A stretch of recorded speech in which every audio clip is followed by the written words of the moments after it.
Red കാർപ്പറ്റിൽ ഇന്ന് നമ്മൾ അതിഥികളായിട്ട് വിളിക്കാൻ പോകുന്നത് പ്രേക്ഷകർക്ക് ഒരുപാട് ഇഷ്ടമുള്ള രണ്ട് താരദമ്പതികളാണ്. നമ്മുടെ വീട്ടിലെ സ്ഥിരം അതിഥികളാണ്. ആ അതിഥികളാണ് നമ്മൾ ഇന്നും ഇവിടെ സ്വാഗതം ചെയ്യാൻ പോകുന്നത്. അപ്പൊ വളരെയധികം സ്നേഹത്തോടെ സ്വാഗതം ചെയ്യാം വരദ ആൻഡ് ജിഷൻ.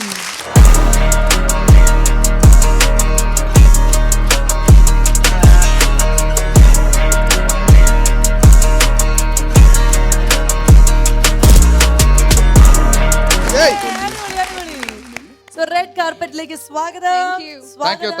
എത്ര നാളായി നിങ്ങൾ കണ്ടിട്ട്? നിങ്ങൾ എവിടെയായിരുന്നു? ഞങ്ങൾ ഇങ്ങനെ ഒരു ഇഹലോകവാസത്തിലായിരുന്നു.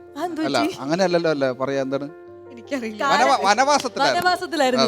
അതായത് വരദയിൽ നിന്ന് ഒളിച്ചോടി ഒരു അങ്ങനെയല്ല, ഞാനാണ് ശ്രമിച്ചത് ഒളിച്ചോടി ഒന്ന് സ്വസ്ഥമായിട്ട് ജീവിക്കാൻ, പക്ഷെ സമ്മതിക്കുന്നില്ല. ഇയാള് സമ്മതിക്കില്ല. ഞാൻ പലപ്പോഴും ശ്രമിക്കാറുണ്ട്. എന്ന് വെച്ചാൽ ഈ രാമായണത്തിലെ പോലെ സീതയെ കാട്ടിലയക്കുന്ന പോലെ കുറച്ച് ആളുകളെ മാറ്റി നിർത്തി ഒറ്റക്ക് കുറച്ച് ആള് സൂയിക്കണം എന്ന്. രാമൻ കുറച്ച് ആൾ സൂയിച്ചായിരുന്നു, അതുപോലെ സൂയിക്കണം എന്നൊക്കെ ആഗ്രഹം ഉണ്ടായിരുന്നു. പക്ഷെ നടക്കുന്നില്ല.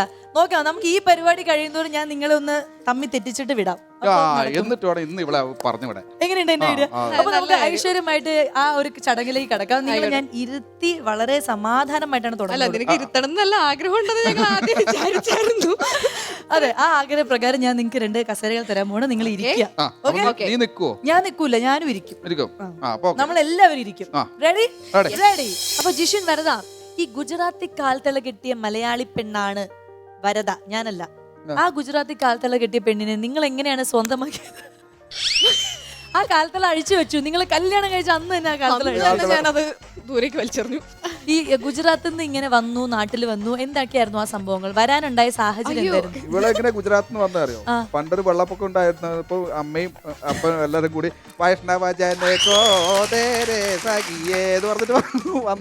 വന്നിട്ട് നേരെ വീട്ടിന്റെ മുറ്റത്ത് വന്ന് പിന്നെ സിനിമയൊക്കെ അഭിനയിച്ച്. അല്ല, ഇതിലെ കഥ ഞാൻ പറഞ്ഞു തുടങ്ങി കഴിഞ്ഞ പിന്നെ കേസാവും. ഗുജറാത്തിൽ നിന്ന് വന്നല്ലോ, വന്നിട്ട് നിങ്ങൾ കേരളത്തിന്റെ ഏത് ഭാഗത്താണ് നിങ്ങൾ? തൃശ്ശൂരാണ്. ഈ കണ്ണൂരുകാരനെ എങ്ങനെ കിട്ടി? അത് സീരിയലിൽ അത് ചോദിക്കട്ടെ.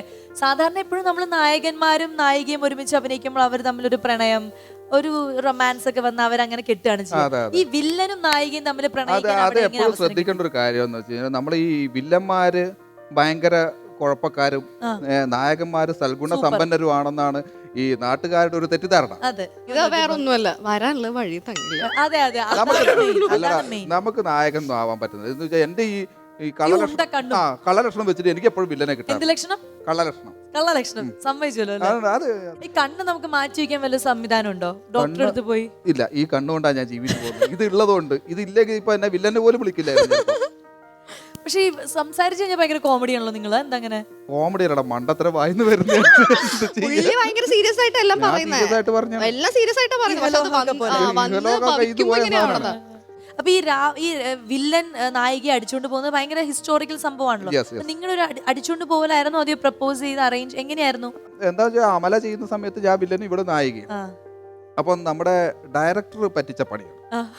ഡയറക്ടർ ചെയ്തൊരു പരിപാടി എന്താ വെച്ച് കഴിഞ്ഞാല്, ഡയറക്ടർ എന്നോട് പറഞ്ഞു, ജിഷ്ണെ അവക്ക് നിന്നെ ഒരു നോട്ടം ഉണ്ടായിരുന്നു. ഞാൻ പറഞ്ഞു, ഒന്ന് ചുമ്മാ സാറേ, ഇത് വെറുതെ വേണ്ടാത്തൊന്നും പറയുന്നത്. ഞാൻ എന്നിട്ട് പിന്നെ നോക്കുമ്പോണ്ടല്ലോ, ഇവളെന്നെ നോക്കുന്ന പോലെ തോന്നി. അവളെന്നെ നോക്കുന്നുണ്ടല്ലോ.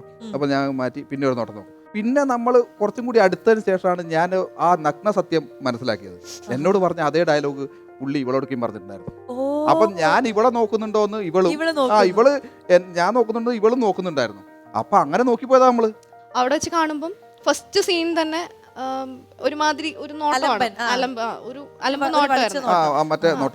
എവിടെന്ന് കിട്ടി, എന്താണ് ഇത്, അഭിനയിക്കുവാണോ ജീവിക്കുവാണോ മനസ്സിലാവാത്ത പോലെ. എന്നോട് പറഞ്ഞു അവളൊരു നോട്ടം നോക്കണം എന്ന് പറഞ്ഞു. അപ്പൊ ഞാൻ അവിടെ ഒരു മാങ്ങ പുളി വെച്ചിട്ടുണ്ടായിരുന്നേ. ഞാൻ ചോദിച്ചു, സാർ ഞാൻ ഈ മാങ്ങ പുളി ഇങ്ങനെ ഈമ്പിക്കൊണ്ട് നോക്കട്ടെ? വേണ്ട, നിന്റെ നോട്ടം തന്നെ വളരെ മോശമാണ്, ഇനി അതും കൂടി ഈമ്പിട്ട് അത്രക്ക് വേണ്ട, ഇത്ര മതി എന്ന് പറഞ്ഞിട്ട്. അങ്ങനെ എനിക്ക് ഇഷ്ടമല്ലായിരുന്നു. അതിന്നാണ് ഇങ്ങനെ ഒരു കഥയൊക്കെ വന്ന്. അപ്പൊ ഞാൻ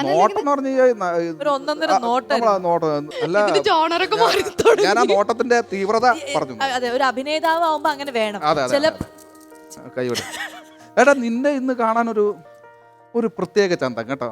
ചന്ത ഒരു ബ്ലാക്ക് ആൻഡ് വൈറ്റ് സിനിമകളിലെ ഒരു നായികന്റെ, എനിക്ക് ആരെ ഓർമ്മ വരുന്ന, ഷീലാമ്മ, ജയഭാരതി, ശ്രീലത നമ്പൂതിരി.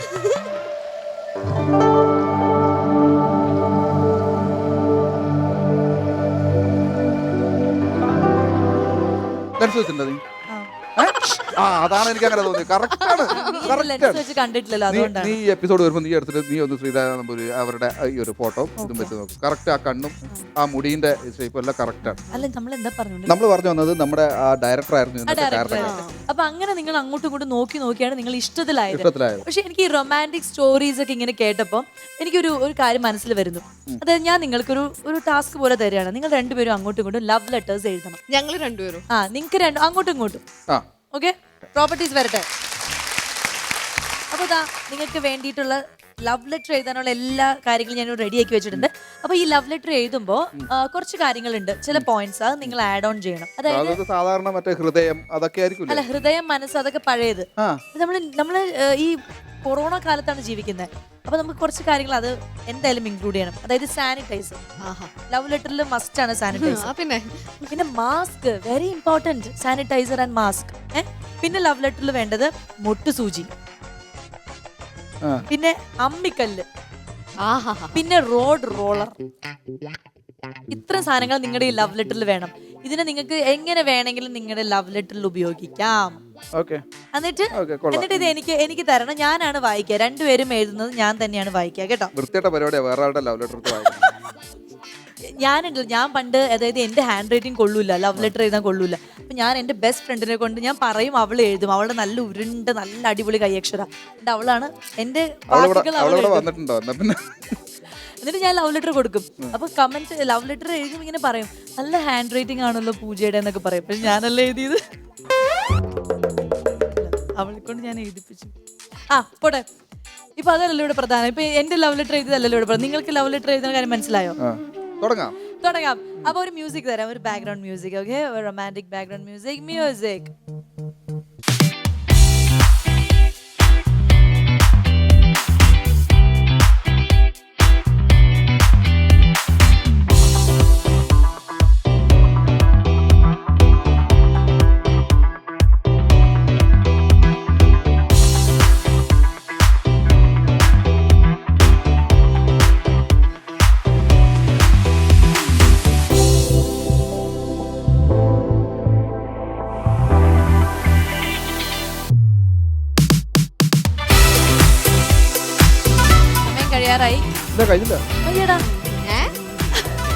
പ്രബന്ധോ?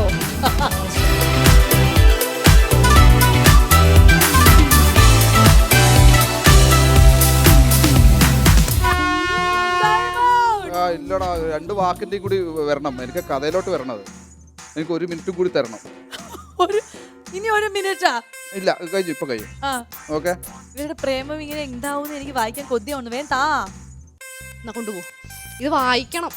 എന്റെ ഹാൻഡ് റൈറ്റിംഗ് ഭയങ്കര കുഞ്ഞാണ്. വായിക്കും. എന്റെ പൊന്നെ കർത്താവേ, ഒരു മതി നിങ്ങളുടെ എഴുത്ത്. മതി. 2 ലൈൻ മനസ്സിലുള്ളത് നേരിട്ട് പറ അങ്ങോട്ട്.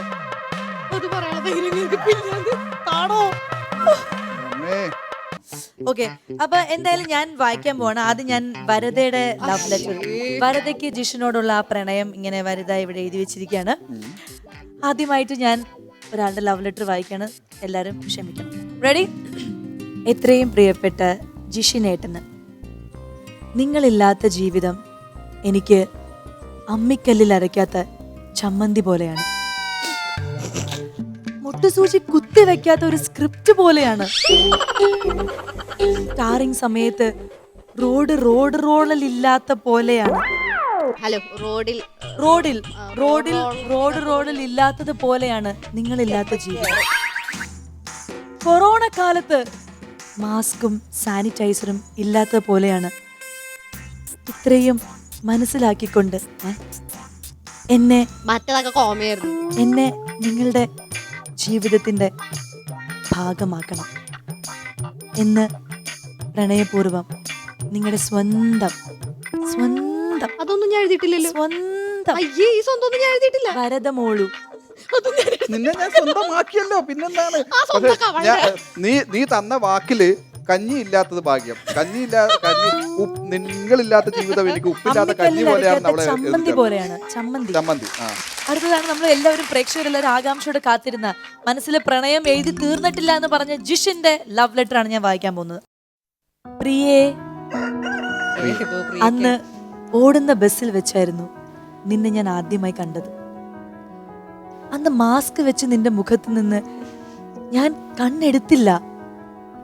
കാരണം നിന്റെ ആ കണ്ണുകള്, ആ മാൻമിഴികള് എന്നെ ഹഠാത് ആകർഷിച്ചു. സാനിറ്റൈസർ പുരട്ടിയ നിന്റെ കൈകളുണ്ടല്ലോ, ആ കൈകൾ കോർക്കാൻ ഞാൻ ആഗ്രഹിക്കുന്നു.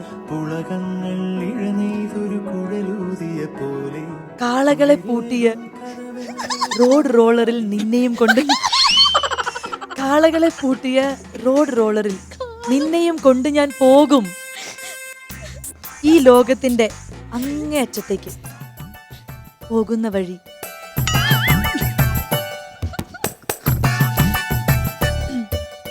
വഴി അമ്മിക്കല്ല് വെച്ച് എന്റെ തലയ്ക്കടിക്കുകയോ മുട്ടുസൂചി കൊണ്ട് എന്നെ കുത്തി നോവിക്കുകയോ ചെയ്യരുത് പ്രിയേ.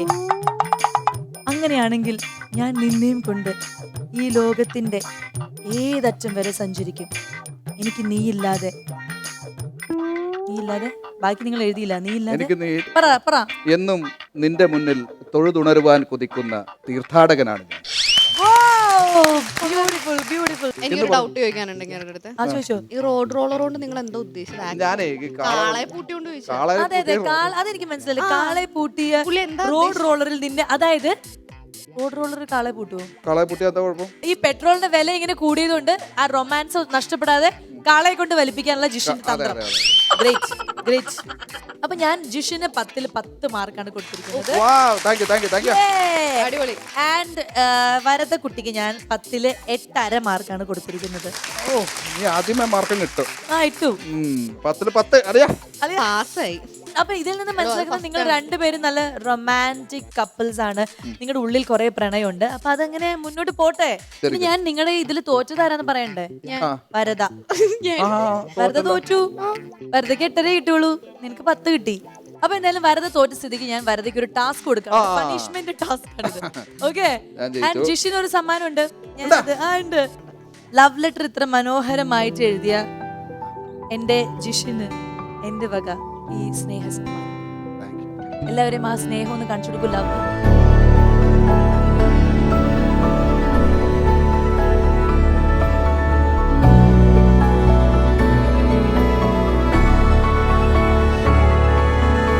ഒരു ഉമ്മയും കൂടി കൊടുത്തൂടെ? ഒരു ഉമ്മയും കൂടി കൊടുക്കവേ.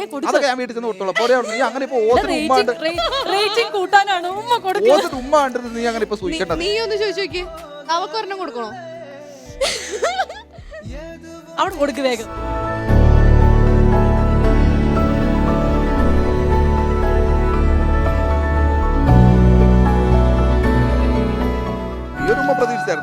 പ്രതീക്ഷിച്ചു. എന്റെ കണ്ണിലെ തിളക്കം നീ കണ്ടില്ലേ?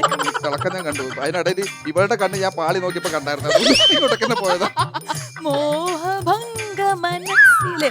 അത് പോട്ടെ. അപ്പൊ നമുക്ക് ഇനി വരദയുടെ പണിഷ്മെന്റ് എന്താണെന്ന് അറിയണ്ടോ? അപ്പം വരദയുടെ പണിഷ്മെന്റ് ടാസ്ക് എന്താന്ന് വെച്ച് കഴിഞ്ഞാൽ നമ്മള്, അതായത് ഒരു സിറ്റുവേഷൻ തരും. ജിഷിൻ ഒരു സൂപ്പർ സ്റ്റാർ ആണ്. ഞാൻ ആ സൂപ്പർ സ്റ്റാർ ആണല്ലോ. അത് ഞാൻ ഒന്നുകൂടെ എടുത്തു പറയുന്നത് ആണ്. ആ സൂപ്പർ സ്റ്റാറിനെ ഭയങ്കരമായിട്ട് ആരാധിക്കുന്ന ഒരു പെൺകുട്ടിയാണ് ഞാൻ. നിങ്ങൾ ഭാര്യയും ഭർത്താവുമാണ്. അപ്പൊ ഞാൻ ഒരു ദിവസം രാവിലെ വീട്ടിലേക്ക് വരികയാണ് ഈ എന്റെ ആരാധന പുരുഷനെ കാണാനായിട്ട്. അപ്പൊ ഒരു ഭാര്യ എന്ന നിലയിൽ എങ്ങനെയാണ് അതിനെ ഹാൻഡിൽ ചെയ്യാന്നുള്ളതാണ് നമ്മൾ കാണിക്കേണ്ടത്. ഒറിജിനൽ ആയിട്ട് ഉള്ള റിയാക്ഷൻ വേണോ അതോ ഇച്ചിരി അഭിനയിക്കണോ? ഒറിജിനൽ ആയിട്ട് വന്നാലും കുഴപ്പമില്ല. അല്ല, ഒറിജിനൽ ആണെങ്കിൽ ഞാൻ ഇപ്പൊ തന്നെ തീരുമാനം പറഞ്ഞുതരായിരുന്നു. എന്താ? അല്ല, കൊണ്ടുപോയിക്കോ.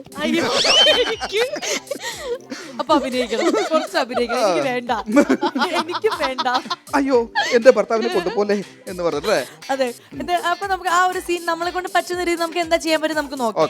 Okay, ready? ഹലോ, എടാ ഞാൻ വൈകുന്നേരം വരാം. ഫ്രണ്ട്ഷിപ്പ് ഒക്കെ വേറെ ഞാൻ പിന്നെ വിളിക്കാം.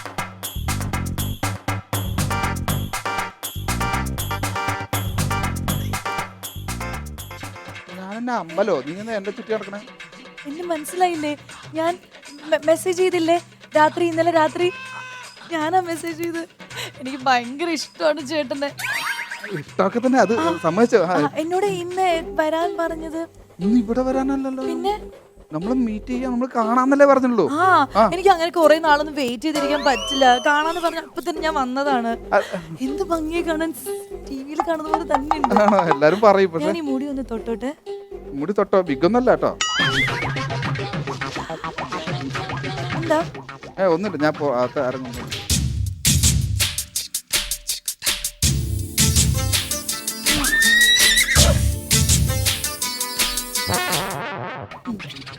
എന്നിട്ട് പറ, മെസ്സേജ് ചെയ്തപ്പോ കൊറേ സംസാരിക്കുമായിരുന്നു. ഇപ്പൊ എന്താ ഒന്നും മിണ്ടാത്ത? കൊറേ സംസാരിക്കായിരുന്നു, പക്ഷെ ഇപ്പഴേ എനിക്ക് ഒന്നും പറയാൻ പറ്റാത്ത ഒരു അവസ്ഥയാണ് ഇവിടെ. സാരി എങ്ങനെയുണ്ട്? അയ്യോ സൂപ്പർ കേട്ടോ സാരി. കുഴപ്പമില്ല, നല്ല. ഈ സാരി കണ്ടപ്പോഴാ ചേട്ടൻ മെസ്സേജ്. എന്താ ഇവിടെ? ഇതാരത്?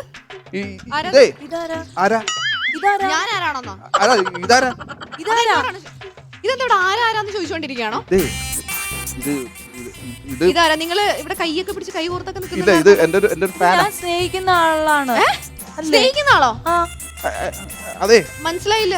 സ്നേഹിക്കാന്ന് പറഞ്ഞു കഴിഞ്ഞാൽ ഞാൻ ടിവിയിൽ കണ്ടിട്ട് ഇഷ്ടപ്പെട്ടു. എന്നിട്ട് ഞാൻ മെസ്സേജ് ചെയ്തു എനിക്ക് ഇഷ്ടമാണെന്ന് പറഞ്ഞപ്പോ ചേട്ടൻ പറഞ്ഞല്ലോ എന്നെ ഇഷ്ടമാണ്, എന്നെ കല്യാണം കഴിക്കാന്ന് പറഞ്ഞല്ലോ. ഇഷ്ടമാണ് കല്യാണം കഴിക്കാന്ന് പറഞ്ഞോ നിങ്ങള്? ഇല്ല, ഞാൻ ഇഷ്ടമാണെന്നല്ല പറഞ്ഞേ. ഇഷ്ടമാണെങ്കിൽ ആരെങ്കിലും കല്യാണം കഴിച്ചോ എന്നാ ഞാൻ പറഞ്ഞത്. എന്റെ കണ്ണ് നല്ലതാണ്, ഇതേപോലെ കണ്ണുള്ള കുട്ടിയെ വേണ്ടത്, അതുകൊണ്ട് നീ വാ എന്ന് പറഞ്ഞതോ. പിന്നെ എടോ മനുഷ്യ, കല്യാണത്തിന് മുമ്പ് നിങ്ങൾ പറഞ്ഞ എന്റെ കണ്ണിനെ പോലെ ഇരിക്കുന്ന കണ്ണുള്ള ആളെ വേണമെന്നല്ലേ? ഇപ്പൊ എങ്ങനെ ഈ കൊച്ചിന്റെ പറഞ്ഞേ? അല്ല, ആ കൊച്ചിന്റെ വേറൊരു ടൈപ്പ് കണ്ണാണല്ലോ. നിങ്ങൾക്ക് എത്ര പേരെ കല്യാണം കഴിക്കണം? അല്ല, ഞാൻ ഒരു കണ്ണന്റെ കാര്യല്ലേ പറഞ്ഞത്. ചോദിക്കട്ടെ. ഒന്നാമത് ഈ ദേഹത്ത് തൊട്ടുള്ള വർത്താനം തീർത്ത്. ഇത് എന്റെ ഭർത്താവാണ്, എന്റെ കുട്ടിയുടെ അപ്പനാണ്. എന്റെ ഇടയ്ക്ക് കൊച്ചുണ്ടായി നിങ്ങൾക്ക്? 4 വയസ്സുള്ള കൊച്ചുണ്ട് ഞങ്ങക്ക്. ഞാൻ ഇന്നലെയും കൂടി മെസ്സേജ് ചെയ്തപ്പോ നിങ്ങൾ പറഞ്ഞില്ലല്ലോ. മിനിഞ്ഞാന്നായിരുന്നു കല്യാണം. മിനിഞ്ഞാന്ന് കല്യാണം കഴിഞ്ഞിട്ട് 4 വയസ്സുള്ള കൊച്ചോ? അതെന്താ ഈ കല്യാണം കഴിക്കുന്നുണ്ടോ കൊച്ചുണ്ടാവാൻ? എനിക്ക് കല്യാണം കഴിക്കണമെന്നുണ്ട്. നിങ്ങൾക്ക് നാട്ടിൽ നിറയെ കൊച്ചുണ്ടെന്ന് ഇപ്പഴല്ലേ എനിക്ക് മനസ്സിലാവുന്നത്. ഇതുപോലുള്ള പിള്ളേർ എത്ര പേര് ഇനി കയറി വരും?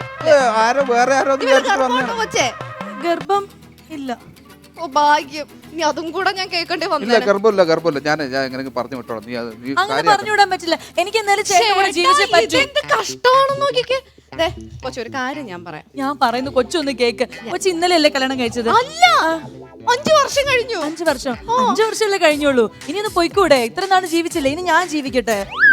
അല്ല, എനിക്കിപ്പോ 2 ഉണ്ടെങ്കിൽ ശരിയാവില്ല. അല്ല, ഞാൻ പറഞ്ഞത് ഒരു മിനിറ്റ്. നീ അടങ്ങ്. ഞാൻ ഒന്ന് പറഞ്ഞു വിടട്ടെ. നാട്ടുകാർ പലരും പറഞ്ഞു എന്റെ അടുത്ത്, ഇയാളുടെ സ്വഭാവം ശരിയല്ല, ഇയാള് ലോകത്ത് അറിയപ്പെടുന്ന കോഴിയാന്നൊക്കെ. നാട്ടിലുള്ളവർ അങ്ങനെ പലതും പറയും. എനിക്കൊരു കൊച്ചിനെയും തന്നു.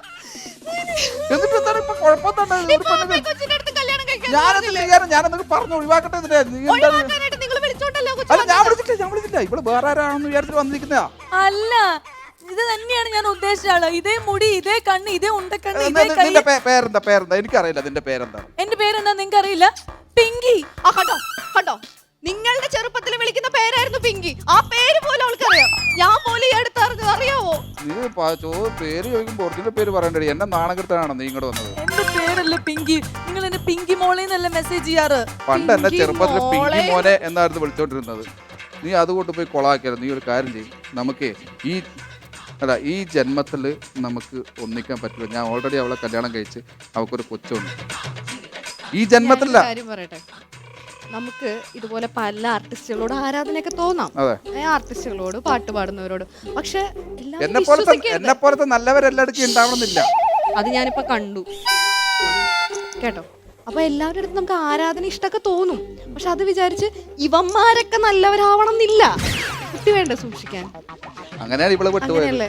ഞാൻ പെട്ടു. അതിനിപ്പം പറഞ്ഞിട്ട് കാര്യമില്ല. ഇനി കുട്ടിയുടെ ജീവിതങ്ങൾ സേഫ് ആക്കണം. മനസ്സിലായോ? ഇനി ആരുടെയും ചതിക്കുഴിയിലൊന്നും ചെന്ന് ചാടരുത്. ഇത് ഇവളോട് മാത്രമല്ല, ഈ പ്രോഗ്രാം കണ്ടുകൊണ്ടിരിക്കുന്ന എല്ലാ പെൺകുട്ടികളോടും എനിക്ക് പറയാനുള്ളത്, ആരാധന എന്ന് പറഞ്ഞ ഇൻസ്റ്റാഗ്രാമിലൊക്കെ കുറെ മെസ്സേജ് വരുന്നുണ്ടെന്ന് എനിക്കറിയാം. എനിക്ക് വരാം, കുഴപ്പമില്ല. വേറെ കുറെ വൃത്തികെട്ടവന്മാരുണ്ട്, സൂക്ഷിക്കുക കേട്ടോ. നല്ലൊരു ജീവിതം, നല്ലൊരു കുടുംബ ജീവിതം ഉണ്ടാവും. ഞാനും പ്രാർത്ഥിക്കാം. നീ വഴി വരരുത്. കുഴപ്പമില്ല. അടിക്കും ഞാൻ. പാവം കൊച്ച്, അവള് കരഞ്ഞോണ്ടാ പോണേ. അവള് കേറി പോകത്ത്. അവിടെ തേങ്ങ ചരാൻ വെച്ചിട്ടുണ്ട്, പോയി ചരാവും. മോനെ, എന്ത് കഷ്ടം.